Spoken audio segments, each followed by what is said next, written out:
Hola, ¿qué tal? Buenos días. Así, mi nombre es Juan José Juárez y hoy vamos a tocar el tema la fe y el arrepentimiento. Y la pregunta para empezar sería, ¿por qué es importante la fe? ¿Cómo se relaciona esta con el cambio de vida? Vayamos a un texto para memorizar 1 de Juan capítulo 5, verso 3 al verso 4. Dice así: Este es el amor de Dios, que guardemos sus mandamientos, y sus mandamientos no son gravosos, porque todo lo que es nacido de Dios vence al mundo, y esta es la victoria que ha vencido al mundo, nuestra fe. Recordemos, nada que podamos hacer para salvarnos es suficiente. Ni buenas obras ni obediencia a las leyes de Dios nos podrán salvar, pues la salvación es un regalo suyo, un don de Dios que no merecemos. Con esto, no negamos el valor de las buenas obras, pero la palabra es clara al establecer que la salvación es por gracia solamente y por medio de la fe. Efesios capítulo 2, verso 8. Por gracia sois salvos, por medio de la fe.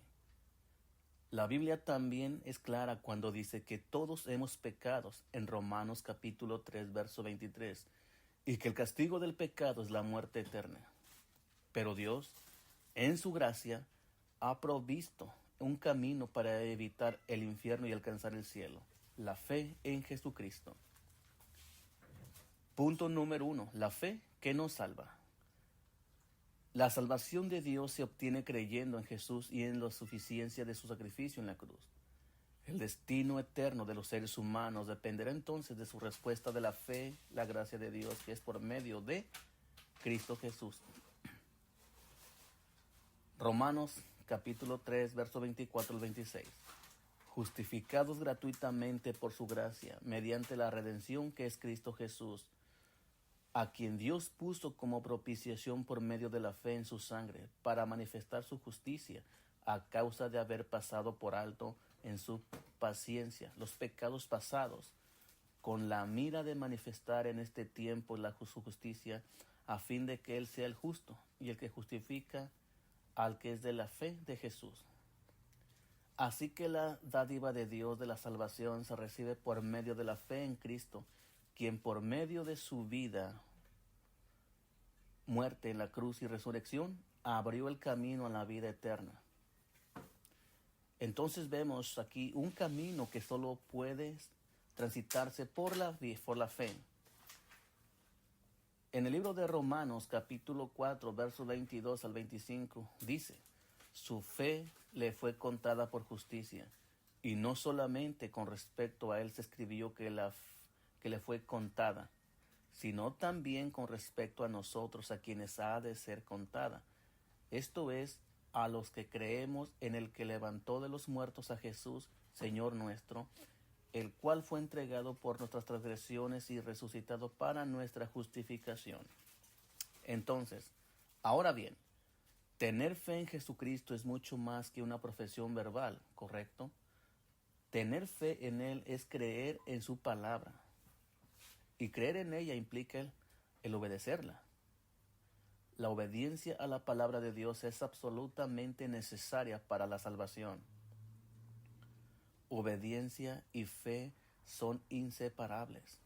Por su parte, obedecer la palabra de Dios es mucho más que un proceso intelectual de aceptación y práctica, porque obedecer la palabra es apropiarse de cada parte de ella, es abrazarse de su verdad e inspiración, ¿sí? Es tomar decisiones firmes que conduzcan a una vida comprometida en la aplicación de sus estatutos y preceptos divinos.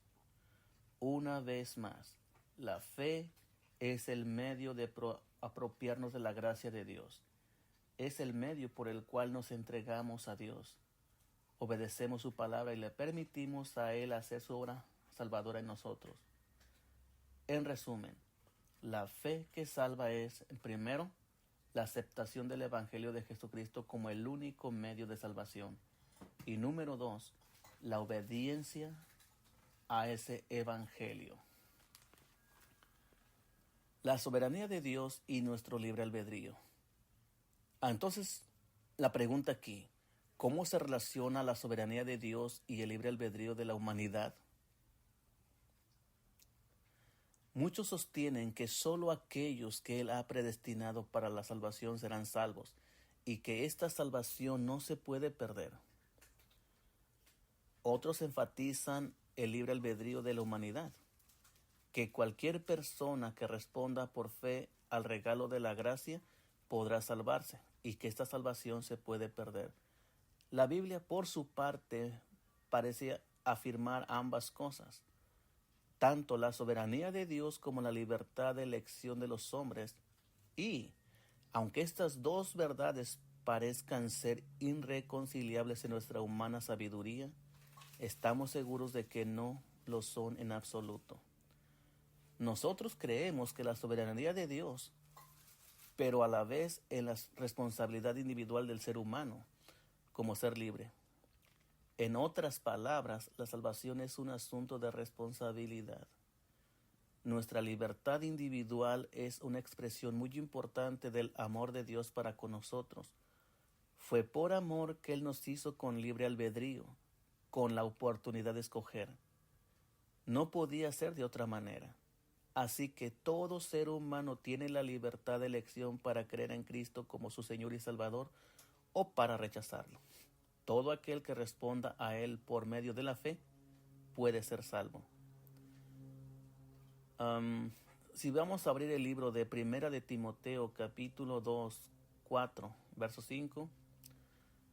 Dios quiere que todos los hombres sean salvos y vengan al conocimiento de la verdad, porque hay un solo Dios y un solo mediador entre Dios y los hombres, Jesucristo hombre. Primera de Juan, capítulo 2, verso 2 al 3. Él es la propiciación por nuestros pecados, y no solamente por los nuestros, sino también por los de todo el mundo. Y en esto sabemos que nosotros le conocemos si guardamos sus mandamientos. Segunda de Pedro, capítulo 3, verso 9. El Señor no tarda su promesa, según algunos la tienen por tardanza, sino que Él es paciente para con nosotros, no queriendo que ninguno perezca, sino que todos procedan al arrepentimiento. Entonces, nunca se debe forzar a una persona a creer en Jesús para la salvación. La fe verdadera no puede ser coaccionada para ser genuina. La fe tiene que ser voluntaria. Jesús nunca obligó a nadie a seguirlo. Su ministerio nos muestra que las personas tienen la libertad para creer en Él o rechazarlo. Jesús claramente explicó las consecuencias de la fe y la falta de fe, positivas y negativas respectivamente, pero Él nunca recurrió a la presión al instar a las personas a seguirlo. Los discípulos de Jesús también presentaron la fe como una respuesta voluntaria al Evangelio. Creemos también que se necesita perseverar obedientemente hasta el final, mediante la gracia, para poder alcanzar la vida eterna. Ya lo dice en el libro de Mateo, capítulo 24, verso 13. El que persevere hasta el final, éste será salvo. A la vez reconocemos que es el poder de Dios el que actúa en nosotros y nos sostiene en la salvación. Juan capítulo 10, versos 27 al 28. Mis ovejas oyen mi voz, y yo las conozco, y me siguen. Y yo les doy vida eterna, y no perecerán jamás, ni nadie las arrebatará de mi mano. La salvación costó a Jesús humillación, sufrimiento, crucifixión y muerte por nuestros pecados. El compartir el mensaje de la salvación a lo largo de los siglos ha costado a muchos testigos fieles tortura, encarcelamiento y muerte. La salvación tiene un costo también para los que ahora responden por fe al regalo de la gracia de Dios. Mateo capítulo 16, verso 24 a 25. Jesús dijo a sus discípulos: si alguno quiere venir en pos de mí, niéguese a sí mismo y tome su cruz y sígame, porque todo el que quiere salvar su vida la perderá, y todo aquel que pierda su vida por causa de mí, la hallará. La salvación nos cuesta la vieja manera de vivir. Significa muerte a nosotros mismos. Esto no se debe tomar a la ligera. El proceso de la salvación resulta en vida transformada, y no solo para él más allá, sino también para el aquí y ahora. Aunque las buenas obras no produzcan salvación, la salvación sí se debe producir buenas obras. Dios pagará a cada uno conforme a sus obras. Vida eterna a los que, perseverando en bien, buscan gloria y honra de inmortalidad, pero ira y enojo a los que son contenciosos y no obedecen a la verdad, sino que obedecen a la injusticia. Tribulación y angustia sobre todo ser humano que hace lo malo, pero gloria y honra y paz a todo el que hace lo bueno. Romanos capítulo 2, versos 6 al 10. Según el libro de Santiago capítulo 2, 14, 26, la fe solo está viva cuando produce acción. Sin obras, ella está muerta. Entonces la pregunta para ustedes, mis oyentes, ¿es posible tener un grado inicial de fe en Cristo y todavía no ser salvo? Pues déjeme decirle que sí. Si no ha habido una respuesta manifiesta de aceptación, compromiso y obediencia a los requisitos o mandamientos de Dios, consideremos el ejemplo de los samaritanos que creyeron al evangelio predicando por Felipe y obedecieron de forma inmediata. Hechos capítulo 8, verso 12. Cuando creyeron a Felipe, que anunciaba el evangelio del reino de Dios y el nombre de Jesucristo, se bautizaban hombres y ¿qué? Y mujeres. Hechos capítulo 3, verso 19. Así que, arrepentidos y convertidos. ¿Para qué? Para que sean borrados vuestros pecados. El arrepentimiento es un tema olvidado en muchas iglesias, pero que continúa siendo medular en el proceso de conversión del creyente. Según el diccionario, arrepentimiento quiere decir pesar de una persona por haber hecho algo malo.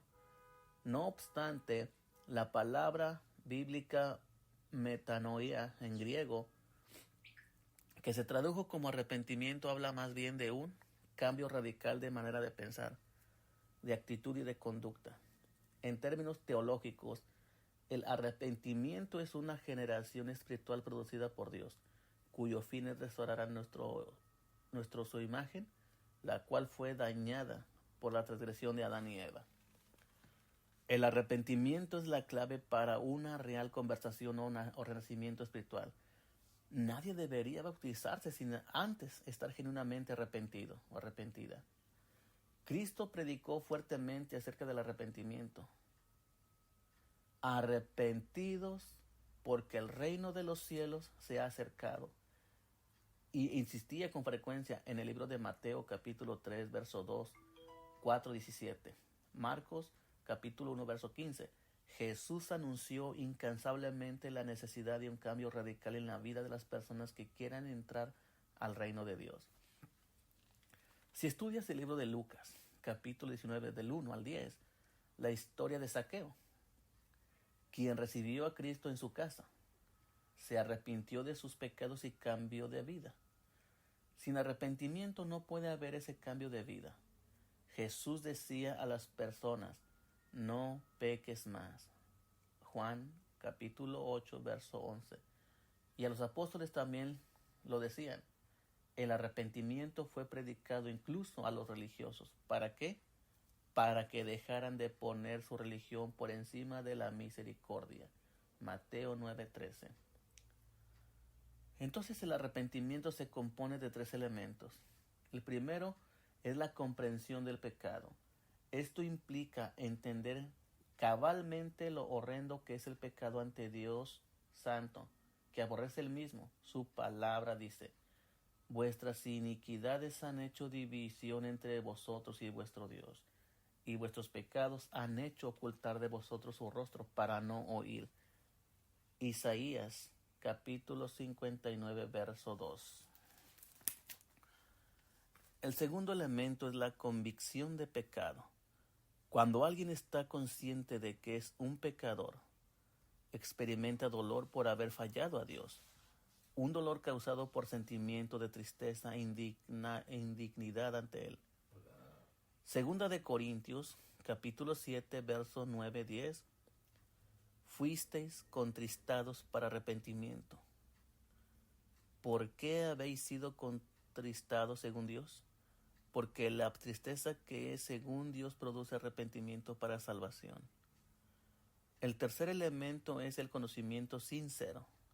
El pecador debe reconocer su condición lamentable, admitir con sinceridad que ha ofendido a Dios y asumir que sin el perdón divino, ya lo decía Salmos 51, verso 3-4, yo reconozco mis rebeliones y mi pecado está siempre delante de mí. Contra ti solo he pecado y he hecho lo malo delante de tus ojos. Primera de Timoteo, capítulo 1-5. El propósito de nuestra instrucción es el amor nacido de un corazón puro, de una buena conciencia y de una fe sincera. A medida que va oyendo la palabra de Dios y pasando tiempo en su presencia, convicción, culpabilidad, dolor e indignidad son producidos en el corazón del pecador arrepentido, así como ocurrió con Pedro. Luego de la pesca milagrosa, estando frente a Jesús, exclamó: apártate de mí, Señor, porque soy hombre pecador.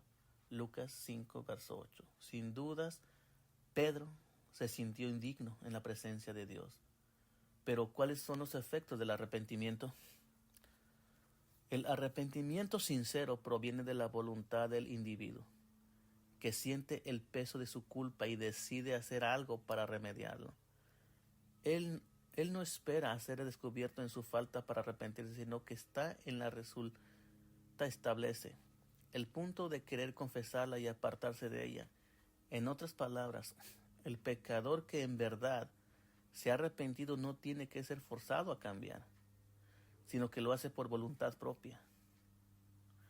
El verdadero arrepentimiento tiene así efectos directos en el comportamiento de la persona, trayendo cambios en sus actitudes, costumbres y estilo de vida. En primer lugar, el arrepentimiento lleva a la confesión de pecados, la evidencia más clara de un corazón arrepentido. El pecador arrepentido llega ante Dios y confiesa sus faltas, pues bien sabe que no podría engañar al Señor, y que tratar de esconder su pecado no solo no tendría provecho alguno, sino que le traería condenación y muerte. Estudia luego el capítulo 7 del libro de Josué. En cambio, cuando se produce la confesión, viene salud y perdón, como se ve en las siguientes escrituras. Romanos capítulo 10, verso 10. Porque con el corazón se cree para justicia, pero con la boca se confiesa para salvación. Salmos 35, 5. Mi pecado te declaré, y no encubrí mi iniquidad. Dije: confesaré mis transgresiones a Jehová, y tú perdonaste la maldad de mi pecado. Hechos 3:19. Así que, arrepentidos y convertidos para que sean borrados vuestros pecados, para que vengan a la presencia del Señor tiempos de refrigerio. Primera de Juan 1:9. Si confesamos nuestros pecados, Dios, que es fiel y justo, nos los perdonará y nos limpiará de toda maldad. En segundo lugar, el arrepentimiento lleva a abandonar el pecado. Una persona arrepentida abandonará su vida pecaminosa.